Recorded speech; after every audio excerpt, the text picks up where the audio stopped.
کچھ دیر پہلے نیند سے، کچھ دیر پہلے نیند سے گزری ہوئی دلچسپیاں، بیتے ہوئے دن نیش کے بنتے ہیں شمع زندگی، بنتے ہیں شمع زندگی، اور ڈالتے ہیں روشنی میرے دل صد چاک پر، میرے دل صد چاک پر، اکثر شب تنہائی میں وہ بچپن اور وہ سادگی، وہ رونا اور ہنسنا کبھی، وہ رونا اور ہنسنا کبھی، وہ پھر جوانی کے مزے، وہ دل لگی وہ قہقہے، وہ وعدہ اور وہ شکریہ، وہ وعدہ اور وہ شکریہ، وہ لذت بزم طرب یاد آتے ہیں ایک ایک ساتھ، یاد آتے ہیں ایک ایک ساتھ، اکثر شب تنہائی میں دل کا کنول جو روز و شب رہتا شگفتہ تھا سو اب، وہ رہتا شگفتہ تھا سو اب، اس کا تو اب تر حال ہے، ایک پھول کملایا ہوا، ایک پھول کملایا ہوا، ٹوٹا ہوا روندا ہوا بکھرا پڑا ہے شاخ پر، بکھرا پڑا ہے شاخ پر، اکثر شب تنہائی میں کچھ دیر پہلے نیند سے۔ ونڈرفل، بہت ہی دل میں اترنے والی خوبصورت الفاظ، لیکن بچپن، جوانی اور پھر وہ بڑھاپے کی وہ وہ تنہائی، کیفیت اور وہ تنہائی اور وہ صحیح جو ایموشنز ہیں نا جو اس ٹائم ایک انسان فیل کرتا ہے۔ اللہ تعالیٰ سب کو زندگی دے، لیکن اس ایج کے لیے بھی سب کو تیار رہنا چاہیے، بالکل اور اپنی کچھ دیکھیں، میں نے بہت زیادہ نہیں لیکن 10% بزرگ ایسے بھی دیکھے ہیں جو اپنی ایکٹیویٹیز اپنے ساتھ رکھتے ہیں، پھر انہیں ضرورت محسوس نہیں ہوتی کہ ان کے پاس بیٹھ کے کوئی گھنٹوں ان کی کامیابی اور ناکامی کی باتیں سنیں، یا وہ کسی کی باتوں میں مشورہ دیں کہ تم یہ پہن لو، تم وہاں جاؤ۔ وہ اپنے آپ کو اتنا بزی رکھتے ہیں کہ سب لوگ خود ان کے پاس جا کے بات کر رہے ہوتے ہیں۔ بالکل، it's time for a short break. Adeel صاحب سوری میں اب بریک لے رہی ہوں، مگر اتنا انٹرسٹنگ ایک ٹاپک چل رہا ہے، سو ہم چائے انجوائے ویل بی کرتے ہیں۔ Right back. جی، اسٹے ود اس۔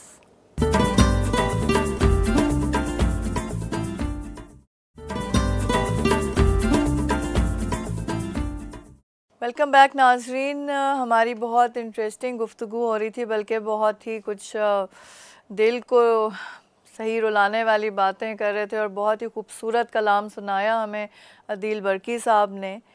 تو عدیل صاحب، جس طرح بات ہو رہی تھی، and you very right about that, کہ کچھ بزرگ ہیں وہ اپنی ایکٹیویٹیز جو ہیں وہ اتنی اچھی رکھتے ہیں اینڈ تک، مگر پتہ ہے اس میں یہ بات ہے کہ یہ ایکٹیویٹیز اچانک ان کی لیٹر ایج میں نہیں آتی، یہ وہ لوگ ہوتے ہیں شروع سے لے کے چل رہے ہاں ہوتے ہیں۔ جی، جو شروع سے ایکٹیو ہوتے ہیں، ان کے اپنے پیشنز اور اپنی ہابیز ہوتی ہیں، اور اپنے دوست ہوتے ہیں، ملنا جلنا ایک سوشل لائف رہتی ہے، اور اسی کو لے کے وہ آگے چلتے ہیں۔ اچھا، لیکن بتاؤں کہ اس ایج میں بہت ساری برداشت کے ساتھ ایک یہ بھی چیز ساتھ رہتی ہے کہ دوست بھی نہیں رہتے. کچھ لوگ تو اکیلے رہ جاتے ہیں. مطلب سب میں ایسے بھی بزرگ ہوتے ہیں جن کا کوئی بہن بھائی بھی نہیں رہتا, شاید بیوی یا شوہر بھی نہیں ہوتا, اور دوست سہیلیاں بھی شاید دور دور ہوتے ہیں, اور کبھی کبھی انہیں ملنے کا موقع ملتا ہے, کیونکہ اس ایج میں پھر وقت پر سونا ہوتا ہے, ایک نپی تلی ڈائٹ لینا ہوتی ہے, اس کے بعد میڈیسن لینا ہوتی اور ہے. انرجی بھی اتنی سی رہ جاتی ہے. لیکن جو مجھے ہمیشہ سے نا آرفنیج سے بہتر ایک اولڈ ہوم ہمیشہ لگا, اور مجھے ہمیشہ پیشن اسی کہ ایک یقین اولڈ کریں میں ہوم نے میں ضرور آپ کی بناؤں بات گی. میں کاٹ رہا ہوں, لیکن میں نے بہت سارے ڈیبیٹ کمپٹیشن جیتے بھی, اور لوگ جیتتے بھی ہیں یہ کہہ کے کہ ہمارے معاشرے میں کم از کم بزرگوں کو گھر سے تو نہیں نکالا جاتا, دیکھیے جا کے بزرگوں کو گھر سے نکال. غلط ہے. میں نے انگلینڈ میں, ابھی میں پرسوں جا رہا ہوں آکسفورڈ, اور ایک اولڈ پیپل ہوم کا ہی میرا ایک اینول فنکشن ہے, اور میری ڈیزائر ہے کہ اولڈ ایج میں انسان واقعی کسی اولڈ پیپل ہوم میں چلا جائے, کیونکہ جس طرح سے آپ کی کیئر وہاں ہوتی ہے وہ گھروں میں نہیں ہو وہ سکتی. گھروں میں نہیں ہوتی ہے. اور پھر ویکلی آپ کے بچے, آپ کے رشتہ دار ان کے ملنے کے لیے آتے ہیں, ان کی چیزیں لے کر. اب وہاں کا لائف سٹائل یہ ہے نا کہ ہر بندہ جاب کرتا ہے, تو بزرگ وہاں پر جو ہیں وہ بالکل گھر میں فارغ رہ جاتے ہیں, اور کوئی ان کی دیکھ بھال کر ہی نہیں سکتا. اس لیے بہتر ہوتا ہے کہ انہیں کسی بھی اولڈ ہوم میں نرسری ڈال دیا میں یا جائے. اولڈ میں. اور دیکھیں وہاں کے نا دل صاحب یہ بھی ہے کہ اب جیسے یہ ابھی جو جنریشن ہے وہ کام کر رہی ہے, عورتیں بھی کر رہی ہیں, مرد بھی کر رہے ہیں, میاں بھی کر رہے ہیں. اس کے بعد یہی تو اولڈ ہو جائیں گے نا, تو جب اولڈ ہو جائیں گے تو ان کو اتنی ایکٹیو زندگی گزارنے کی عادت ہے, وہ ایک کمرے میں بند ہو کے رہ بھی نہیں سکتے. تو جب اولڈ ہوم میں جاتے ہیں ان کو اپنے جیسے لوگ ملتے ہیں, وہاں پہ ایکٹیویٹیز ہیں.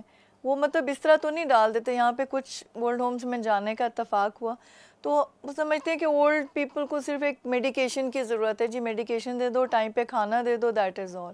جبکہ نہیں, وہ ایک ڈیٹا بینک ہوتے ہیں. میں جس طرح انہیں دیکھتی ہوں نا کہ وہ ڈیٹا بینک ہے, انہوں نے ایک زندگی گزاری, اور اتنا کچھ ان کے پاس یہاں پہ موجود ہے, اسکل سیٹس ہیں, اتنا ڈیٹا ہے جو کہ مٹی میں چلا جائے گا. وہ کسی کے ساتھ شیئر نہیں کر پاتے. وہ اپنی جتنے بھی جو بھی غم رہے, خوشیاں رہیں, وہ کچھ تو کسی کو بتانا چاہیں گے, سکھانا چاہیں گے. مطلب اگر کوئی سیکھنے والا ہو تو بزرگوں سے آپ سیکھتے ہیں, جو چیزیں آپ ان سے اس وقت سیکھتے ہیں, ایکچولی جوانی میں ان کو بھی ٹرانسفر کرنے کا ٹائم نہیں ملتا. They are busy doing something else, بچے پال رہے ہیں, آگے دنیا چلا رہے ہیں. But this is the time when you sit with the adults, اور ان کی آپ اور وہ بڑی آنیسٹ ہو چکے ہوتے ہیں, وہ آپ کو بالکل ریئلٹی آف دا لائف بتاتے ہیں. بالکل, اور بڑی اچھی باتیں آپ کو بتاتے ہیں. تو جو لوگ رسپیکٹ کرتے ہیں بزرگوں کی, وہ مجھے تو بہت اچھا لگتا ہے.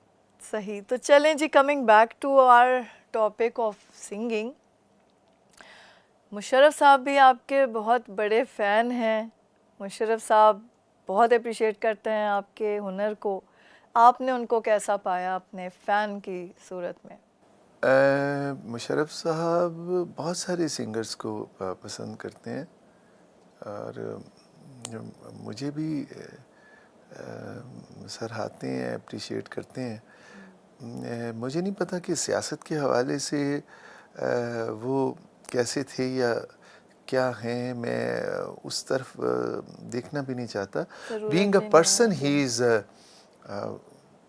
such a wonderful human being and very mind blowing personality. مجھے always ان کی صحبت میں بہت کچھ سیکھنے کو ملتا ہے. وہ بہت ہی فراخ دل اور کھلے ذہن کے انسان ہیں, بہت اچھے آدمی ہیں. دیکھیں اس طرح تو ویسے میاں صاحب کے لیے بھی بہت صاحب, میں نے میاں صاحب بھی مجھے بہت پسند ہیں, اور مریم آپا اور سب لوگوں کے لیے بھی پرفارمنس کے موقع ملے ہوئے ہیں, اور سب لوگ اچھے ہیں. لیکن میرا ان سے تعلق نہیں نا سیاست سے. میں بینگ اے سنگر ہی سب سے ملتا ہوں, اور جو مجھے اپریشیٹ کرتا ہے اس کا بہت شکریہ. بس یہ بھی ایک بات کم لوگوں میں ہی دیکھی جاتی ہے کہ جو میوزک کو یا کسی بھی پرفارمنگ آرٹس کو یہاں پہ سراہتے ہیں. اور آئی تھنک یہ بھی ایک فیملیز کا ہی ایک ایجوکیشن کا یا فیملی بیک گراؤنڈ پہ بہت اچھا ڈپینڈ میں آپ کو کرتا ہے بتاؤں نا. کہ مجھے نہیں میوزک میں آنا تھا، دو I was inborn artist, اور میں گاتا تھا اسکول کالج میں اور مجھے رول آف آنر ملے اور سارا کچھ ہوا، لیکن اس کے باوجود بھی کہیں یہ طے نہیں تھا کہ میں professional singer Bannu God, because میرے فادر اس چیز کی مجھے اجازت نہیں دیتے تھے. بہت ارلی ایج میں مجھے یہ شوق ضرور تھا، مطلب فیملی میری بہت ایجوکیٹڈ بیک گراؤنڈ ہے میری، لیکن پرہیز ہماری مالی آسودگی اس فضول خرچی تک نہیں تھی جو شاید سرٹن کلاس میں ہے. تو مجھے یہ اچھا لگتا تھا کہ میں اپنے سینئر اسکول سے ہی ریڈیو پروگرام کرتا تھا. اچھا. شو جوان، لاہور پہ؟ ہاں لاہور میں اوکے. شو جوان، نوجوان، ان کے اسکرپٹ خود لکھتا تھا. دین کمپٹیشن میں جانے کے میرے پاس مین موٹیو پرائز ہوتا تھا. ہمیں پرائز بانڈز بھی ملتے تھے بکس کے ساتھ، تو کب تو ملتے تھے، لیکن جہاں پتہ چلتا تھا کہ یہ پرائز بانڈز بھی مل رہے ہیں اور یہ بھی، تو میں اور خوشی سے وہاں ہم تو جاتے آپ نے تھے. باقاعدہ سیکھا تھا اس ٹائم پہ کہ یا وہ نہیں، تب اب بھی کیونکہ کالج کمپٹیشن کے لیے ہمیں بھیجا کرتے تھے، تو ہمیں ریڈیو پاکستان سے ڈفرینٹ اساتذہ آ کے میوزک کے ساتھ بھی سکھاتے تھے. تو یہ سب سلسلے جاری سے، جیسے میں نے 2 دفعہ عمرے کا ٹکٹ نعت خوانی میں جیتا حبیب بینک کا، اور اس طرح کے اور بھی مقابلے جہاں سے ہمیں گولڈ میڈل یا سونے کا تاج بھی ایسا بھی مل جاتا تھا 1-2 دفعہ. تو بہت سینئر سنگرز بھی ان کمپٹیشنز میں میرے ساتھ ہوتے تھے. شفقت امانت علی بھی ان میں سے ایک ہیں، مجھ سے سینئر تھے لیکن کمپٹیشنز میں ہمارے ساتھ ہی ہوتے تھے. اور بھی کافی نام ہیں جو اب سپر سٹار بنے ہیں، تو ان کمپٹیشنز میں ہم اکٹھے ہو جایا کرتے تھے، میل فیمیل سارے. بٹ میں آپ کو یہ بتا رہا تھا کہ یہ ایک شوق کی حد تک تھا. میں نے شوز بھی شروع کر دیے تھے، بٹ یہ ڈیسائیڈڈ نہیں تھا کہ مجھے سنگر ہی بننا ہے، کیونکہ میرے فادر اس چیز کو ایکسیپٹ نہیں کر پاتے تھے. ان کا ایک ادبی ذوق تھا. اشفاق احمد صاحب ان کے کزنز میں تھے، منیر نیازی صاحب تھے، احمد ندیم قاسمی صاحب سے ان کی صحبت رہتی تھی. تو وہ کیا چاہتے تھے آپ کیا بنیں؟ وہ کرکٹر، ہیں؟ کیونکہ میری فیملی میں ہم برقی پٹھان، تو ہماری فیملی میں بس جتنے بھی زمان پاک وغیرہ میں کرکٹرز پہ بڑا زور تھا کہ تو آپ اسپورٹس میں اچھے تھے؟ جم خانہ میں نہیں، میں آؤٹ ڈور آپ اسپورٹس نہیں میں ہوں گے کبھی نا، بھی اچھا کیونکہ نہیں. آپ تو یہ اسٹیج پہ اچھے تھے. تو انہیں یہ تھا کہ کرکٹر بننا چاہیے اسے. بٹ وہ بیکاز میں ان بورن ہی آرٹسٹ تھا، سنگر تھا، تو وہ میرے ساتھ یہی چیز چلی. دین میں نے پھر لاء کیا، اور لاء میں نے جب میں فائنل لاء میں تھا تو انہی دنوں میں دبئی جمیرہ میں سارے گاما آیا، اور سونو نگم سے کنڈکٹ کرتے تھے. اور انہی دنوں میں نے کمپیٹ کیا جمیرہ چیپٹر سے اس میں، اور نشاط صاحب تھے تب میں نے اسے فائنل میں ون کیا. وہ دنیا کے رکھوالے رفیع صاحب کا گایا، اور مدھوبن میں نے سیمی فائنل میں گایا دل کی آواز. تو یہ جب وہ انعام لیا نا، اس کے بعد پھر مجھے لگا کہ اب مجھے یہی کرنا ہے. اور نشاط صاحب نے بہت شاباش دی، اور 50,000 پرائز بھی ملا. تو ان دنوں میڈیا میں بھی بہت چرچا ہوا کہ میں نے یہ پرائز لیا ہے. تو پھر میں تھوڑا سیریس ہو گیا کہ اب مجھے سیریسلی ہی گانا ہے. تو 1-2 دفعہ بس یہ ہوا کہ ابا جان نے ڈانٹ ڈپٹ کیا، پھر میں کچھ دیر اپنے گھر سے باہر بھی رہا، دوسرے اپنے ہی گھر میں. بٹ پھر جب بڑی آپا کی شادی تھی تو پھر صلح صفائیاں ہوئیں، اور پھر میری واپسی. ایکسیپٹ کیا ابو نے کہ ایکسیپٹ کیا، لیکن وہ گھر میں ایک تقریب تھی، یعنی تقریب یہ تھی کہ میرا بیٹا پیدا ہوا. تو وہ ابو بھی ایک تھے، پھر ایک یہ کافی دیر سے چلا آ رہا تھا، تو وہ بہت خوش تھے. تو ذل ہما آئیں، پورے شگن کے ساتھ میڈم نے انہیں بھیجا، انہوں نے گایا بھی، اور میرے بیٹے کو وہ ایسے پہنایا بھی. مشرف صاحب بھی تھے. مشرف صاحب نے تب ڈیڈی سے یہ کہا کہ خان صاحب آپ یہ بتاتے ہیں کہ آپ سپورٹ نہیں کرتے، آپ کو تو فخر کرنا چاہیے. تو انہوں نے کہا کہ چلیں، وہ رائٹر نہیں بنا یا کرکٹر نہیں، لیکن وہ بہت اچھا سنگر بنا ہے، اور وہ پاکستان کو پریزنٹ دنیا میں کرتا ہے. اور عزت اور بےزتی جو ہے یہ تو انسان کے اپنے کردار میں ہوتی ہے، یہ شعبوں میں نہیں ہوتی. تو ابو بھی شاید سوچنے لگے ہوں گے، لیکن اسی مومنٹ میں ابو بہت بیمار ہو گئے اور وہ بیڈ پہ چلے گئے. دین میں نے انہیں جو بھی خدمت کر سکتا تھا نرس وغیرہ رکھ کے دیے. بٹ ایک دن امی جان نے مجھے یہ کہا کہ مطلب بہت منتوں سے انہوں نے بیٹا مانگا تھا، اور مجھے بہت ہی دکھ ہے کہ اس وقت نرس یا میں ان کا پیمپر چینج کرتے ہیں. تو میں نے کہا اور کون کرے گا؟ تو انہوں نے کہا تم. تو میں نے کہا میں کیسے کروں گا؟ انہوں نے کہا کہ بیٹے ہی کرتے ہیں، میرا بھی حق نہیں ہے بدلنے ان کا پیمپر چینج کرنے کا، تمہارا ہی حق ہے اور تمہیں کرنا چاہیے. تو میں نے پھر اپنے دل میں کو قائل کیا، اور میں بہت زیادہ قریب نہیں تھا ابو کے، کیونکہ ابو سخت طبیعت کے تھے، میں ذرا سافٹ تھا بہت زیادہ. تو میں نے پھر شروع کیا. شروع میں بہت وہ اپنی جاتا تھا گلوز وغیرہ پہن کے، پھر میں یوز ٹو ہو گیا ان کی خدمت میں. تو ایک دن میں ان کے بیڈ سوز بن کے لیٹنے سے، تو میں پیچھے آئل لگا رہا تھا. تو ٹی وی پر ایک پروگرام میرا پی ٹی وی پہ چلا، جس میں سیف الدین سیف کا ایک بڑا پیارا گانا جب تیرے شہر سے گزرتا ہوں گا رہا تھا. تو مجھے یاد ہے کہ ابو نے، میں سے انہیں مساج کر رہا تھا، تو وہ دیکھ کے وہ مجھے کہنے لگے کہ تم اتنا اچھا گاتے ہو. اور میں تو سمجھ ہی نہیں سکا تھا، میں تمہیں ایسے ہی ڈانٹتا رہا. یار واہ واہ واہ واہ.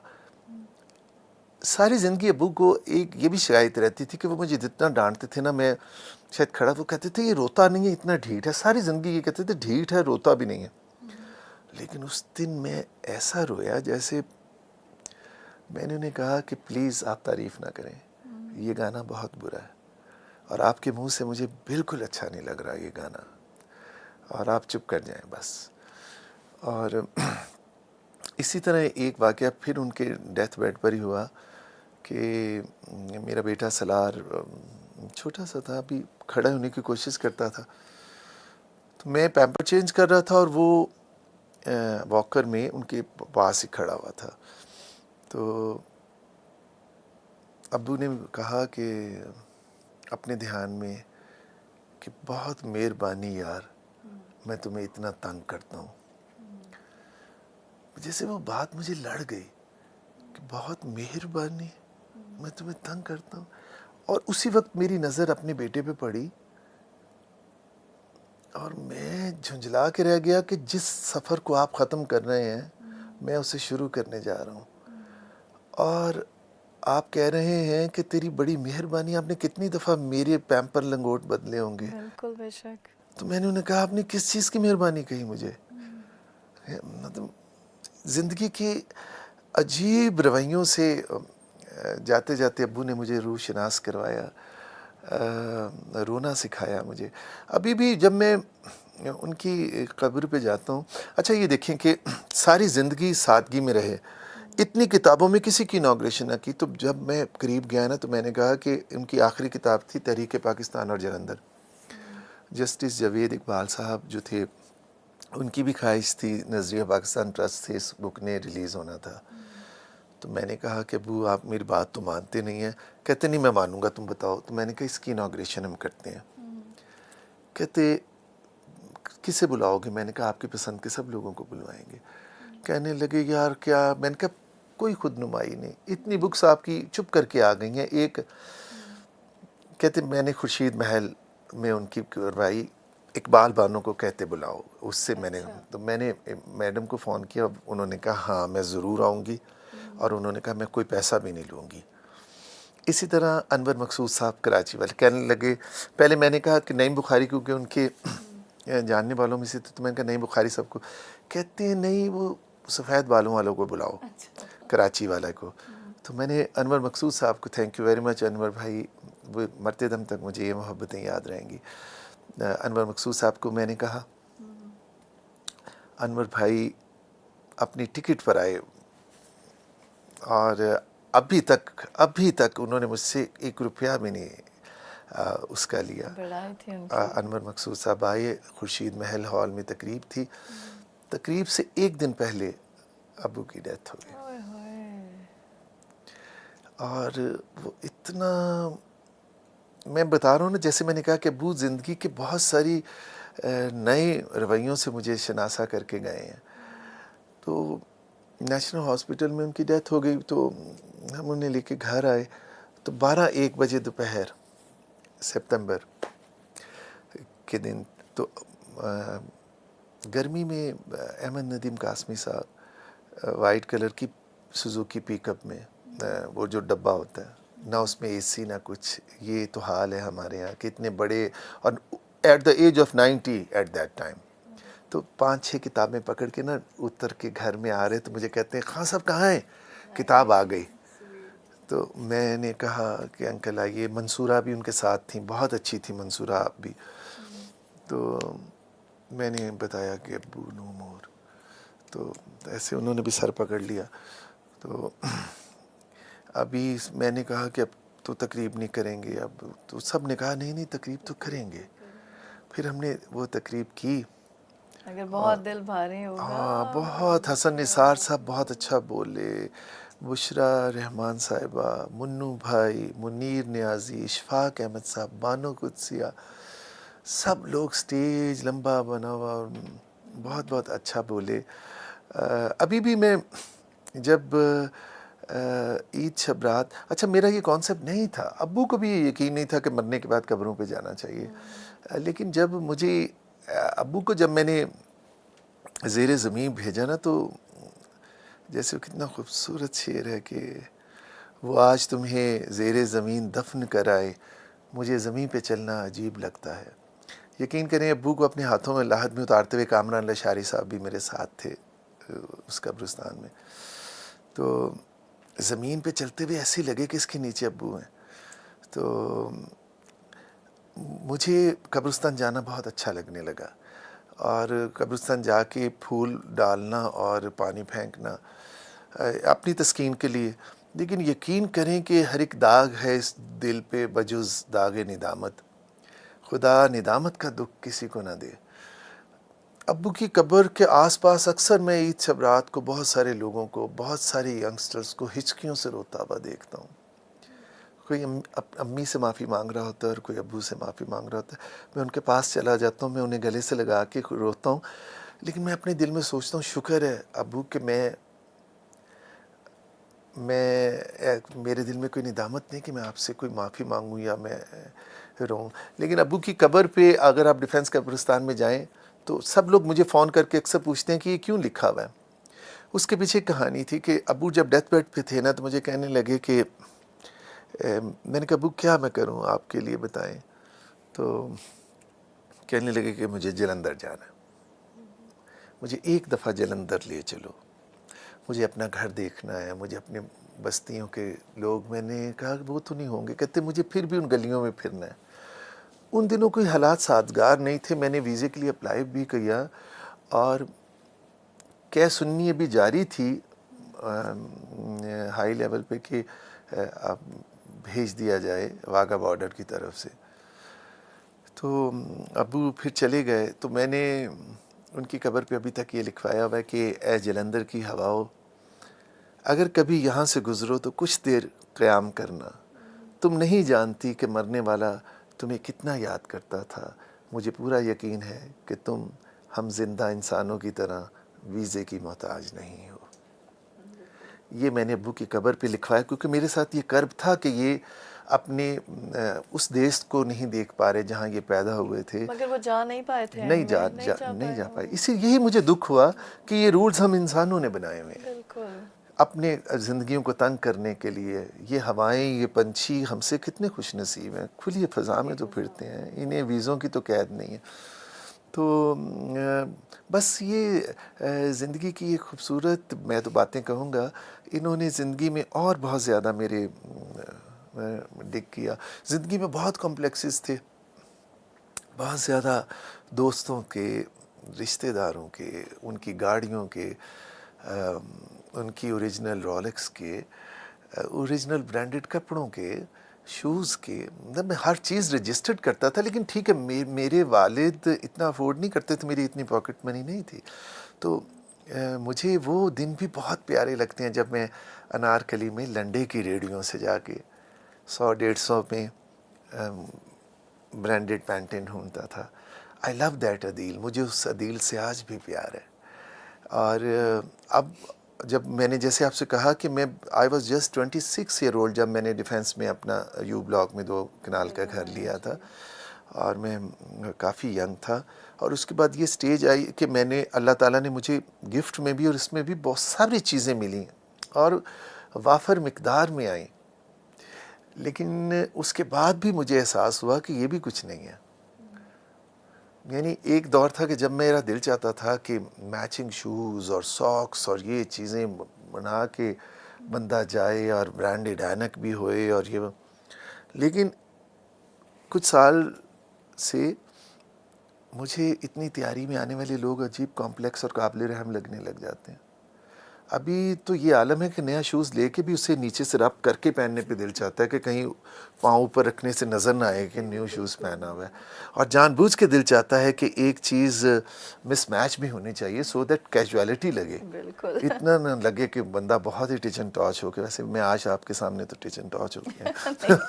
اچھا کیا جی، ہمیں کیسے پتہ چلتا کہ لیجنڈری سنگر ہے جو ڈیزائنر بھی ہے اور اتنا آرٹسٹک ہے. یہ تو آج کا تو ڈیو تھا. لیکن پر ایسے بھی کوئی کسی کا انٹرویو کرتا ہے؟